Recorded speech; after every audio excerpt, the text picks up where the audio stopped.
Што змяняецца ў Беларусі з 1 жніўня? 6 машын адразу трапілі ў аварыю ў Менску, і сёння вялікая колькасць ДТЗ па ўсёй краіне. Магчыма, гэта праз спёку, якая на выходных узмоцніцца. Падрыхтуйцеся. Што за лісты прыходзяць ад падатковай і навошта Лукашэнку падарылі яшчэ адну карову?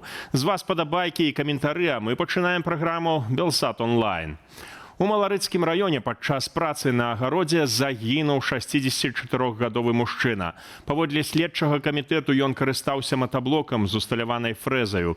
У нейкі момант мужчына выпадкова падставіў нагу пад працоўны рэзальны механізм. Цела пенсіянера знайшла ягоная жонка. Эксперты зафіксавалі 17 цяжкіх пашкоджанняў. Судова-медычная экспертыза вызначыла, што прычынаю смерці паслужыла тупая спалучаная траўма таза і левай ніжняй канцавіны. У Менску ж мужчына надумаў паплаваць проста ў сляпянскай воднай сістэме. У выніку патануў. Спецыялісты, якія прыбылі на месца, канстатавалі ягоную смерць. Вядома, што адпаведны ўчастак вадаёму непрыдатны для купання, там увогуле забаронена заходзіць у ваду. Не пакідайце гадаванцаў без дагляду. У Менску жанчына пакінула шпіца каля ўваходу ў краму. Сабаку коштам каля 2000 рублёў забраў 45-гадовы жыхар сталіцы. У міліцыі ён растлумачыў свой учынак тым, што хацеў паклапаціцца пра шпіца. Сабаку вярнулі законныя гаспадыні, супраць мужчыны распачалі крымінальную справу. У Лагойскім раёне каля вёскі Масцішша сутыкнуліся два легкавыя аўтамабілі. У адной з машынаў кіроўца аказалася заблакаваная. Кіроўца другога аўтамабіля не пацярпеў. Ратавальнікі з дапамогаю гідраўлічнага аварыйна-выратавальнага інструмента вызвалілі жанчыну і перадалі яе медыкам. Жанчыну шпіталізавалі. Яшчэ двое пасажыраў самастойна выбраліся з аўтамабіля. Іх таксама даставілі ў лякарню для агляду.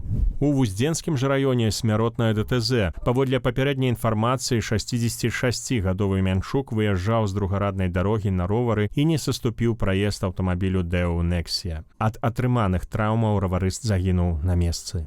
У Менску ж ДТЗ адразу з 6 аўтамабілямі. 67-гадовы кіроўца Ауді ехаў па партызанскім праспекце і на скрыжаванні з вуліцай Куляшова сутыкнуўся з Рено. Ад удару легкавік адкінула на Мерседес і Дунфена, а сама Ауді выехала з дарогі і ўрэзалася ў рэкламны банер, абломкі якога пашкодзілі яшчэ Акуру і Форд. Паводле папярэдняй інфармацыі, кіроўца Ауді страціў прытомнасць падчас руху. У лякарні даставілі 3 чалавек.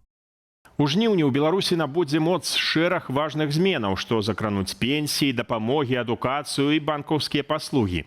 Гэтак на 4,1% павялічыцца бюджэт пражыткавага мінімуму.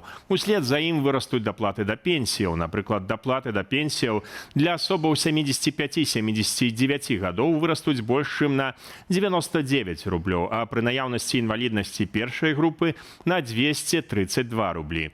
Для асобаў ад 80 гадоў амаль на 199 рублёў і 265 рублёў адпаведна. Таксама вырасце дапамога на дзяцей да 3 гадоў. Шматдзетныя сем'і ў жніўні змогуць атрымаць матэрыяльную дапамогу на падрыхтоўку дзяцей да школы. Жнівень станецца апошнім этапам уступнай кампаніі. Завяршыцца прыём дакументаў на платнае навучанне ў ВНУ, каледжы і ліцэя. Таксама заканчваецца прыём першакласнікаў. З 1 жніўня пачынаецца і абавязковае адпрацоўванне выпускнікоў бюджэтных аддзяленняў. Шэраг банкаў увядзе новыя камісіі на папаўненне рахункаў расійскімі рублямі. З 12 жніўня ў беларусаў з'явіцца новая магчымасць рабіць закупы без банкаўскай карты. Кампанія А1 запускае сервіс мабільных плацяжоў. Інфармацыя для падарожнікаў. З 1 жніўня Егіпет пераходзіць на электронныя візы ў выглядзе QR-кодаў. Аформіць іх можна онлайн на сайце праз дадатак або ў адмысловых аўтаматах у аэрапорце. У Беларусі працягнуцца планавыя адключэнні гарачай вады. Больш падрабязна пра ўсе змены, што чакаюць беларусаў у жніўні, чытайце на сайце Белсату. Дарэчы, максімальны тэрмін адключэння гарачай вады ў Менску скарацілі. Цяпер у сталіцы ён не павінен перавышаць 9,5 сотняў замест звыклых 2 тыдняў. Паводле першага намесніка міністра жыллёва-камунальнай гаспадаркі Андрэя Бекеты, скарачэнне тэрмінаў стала магчымым дзякуючы больш сучаснаму стану цеплавых сетак.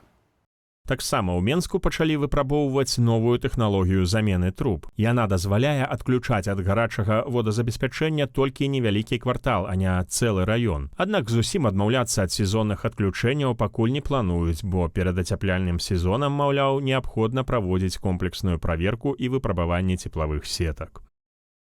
Беларусам пачалі прыходзіць паведамленні з падатковай пра сплату маёмасных падаткаў за мінулы год. Гаворка ідзе пра зборы за транспарт, нерухомасць і зямлю. Першымі паведамленні атрымалі тыя, хто мае асабісты кабінет на сайце Міністэрства падаткаў і збораў. Сёлета пасля зменаў у падатковы кодекс павялічыліся стаўкі па шэрагу падаткаў, у тым ліку на першую кватэру. Усе паведамленні пра сплату маёмасных збораў павінны разаслаць не пазней як 1 кастрычніка, а заплаціць неабходна да 16 лістапада. Зрабіць гэта можна і датэрмінова, і часткамі. За нявыплату прадугледжаная адміністрацыйная адказнасць. Штраф можа скласці да 40% ад сумы падатку, але не менш за 10 базавых велічыняў. За паўторнае наўмыснае парушэнне цягам года штраф можа дасягнуць 200 базавых велічыняў. У Магілёўскім раёне выявілі крадзеж больш як паўтонны афарбаванага дызельнага паліва. Спачатку падчас правярання аўтамабіля каля вёскі Масток работнікі ДАІ знайшлі каля 300 літраў саляркі ў каністрах. Высветлілі, што паліва прадаваў 54-гадовы індывідуальны прадпрымальнік, які працаваў на ўласных трактарах, здадзеных у арэнду сельгаспрадпрыемству. Паводле версіі следства, раніцай ён запраўляў тэхніку палівам гаспадаркі, а пасля змены зліваў рэшткі ў каністры і прадаваў іх знаёмаму. Усяго такім чынам мужчыне ўдалося зліць каля 580 літраў афарбаванага дызельнага паліва. Паліва ўжо вярнулі сельгаспрадпрыемству. У дачыненні прадпрымальніка распачалі крымінальную справу. Лукашэнку падаравалі помнік, пакуль не прыжыццёвы яму самому, а карове. Бронзавую скульптуру узурпатару падчас ягонай паездкі ў Бярозаўскі раён уручыла кампанія «Савушкін прадукт». Маўляў, ідэя нарадзілася пасля таго, як Лукашенка падчас абмеркавання беларускай малочнай галіны заявіў, што карове варта паставіць помнік. Бронзавая карова з кветкаю на галаве і званочкам Савушкін цяпер паедзе ў палац незалежнасці. Адметна, што помнік карове ў Беларусі ўжо ёсць. У 2018 яго паставілі каля Менскага камароўскага рынку.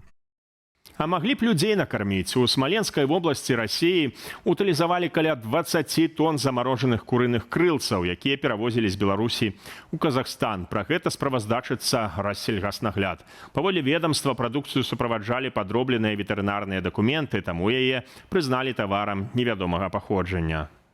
Адметна, што лабараторныя даследаванні не выявілі ў мясе птушкі ўзбуджальнікаў інфекцыйных захворванняў. Аднак з прычыны фальсіфікацыі дакументаў і парушэнняў правілаў транзіту расійскія ўлады забаранілі далейшую перавозку грузу. У выніку ўсю партыю прадукцыі утылізавалі. Паводле Рассельгаснагляду вінаватых у парушэннях устанавілі і прыцягнулі да адміністрацыйнай адказнасці. Іспанскі анклаў Сэўта на мяжы з Марока перажывае найбуйнейшы міграцыйны крызіс за апошнія гады. Паводле Міністэрства ўнутраных спраў Іспаніі толькі за сотні туды нелегальна трапілі каля 49 тысячаў чалавек. Мігранты прарываліся праз памежную агароджу, пераплывалі мора на надзіманых кругах і абыходзілі памежныя ўмацаванні. Мадрыд ужо накіраваў у Сэўту дадатковыя падраздзяленні паліцыі і войска. На гэтым фоне Францыя ўзмацняе кантроль на сваёй мяжы, а Італія заклікала часова прыпыніць дзеяння шэнгенскага пагаднення ў дачыненні да Іспаніі. Іспанскія ўлады звязваюць рэзкі рост патоку мігрантаў з нядаўнім рашэннем Вярхоўнага суда, якое абмежавала магчымасць іх неадкладнага вяртання ў Марока. За апошнія месяцы пры спробах дабрацца да Сэўты загінулі ўжо не менш за 60 чалавек. Чарговая сустрэча з мядзведзем, гэтым разам у Асіповіцкім раёне. У садсетцы ТРЭЦ відавочца падзяліўся адпаведным відэа. На ім бачым, што лясны госць не надта і спяшаецца вяртацца ў гушчары. Без каментара.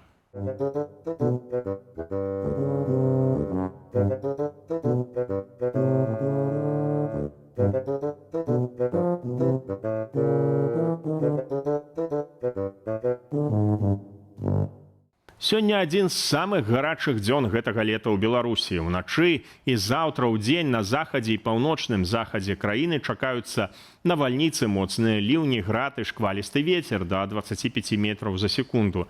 Сіноптыкі не выключаюць і ўтварэнне лакальных тарнада. У Менску ўдзень будзе да плюс 33, у другой палове дня магчымыя кароткачасовыя навальніцы са шквалістым ветрам. На гэтым развітваюся з вами, сябры. Стаўце лайк і падпісвайцеся на канал. Гэта вельмі важна для прасоўвання аператыўных і незалежных навінаў. Беражыце сябе.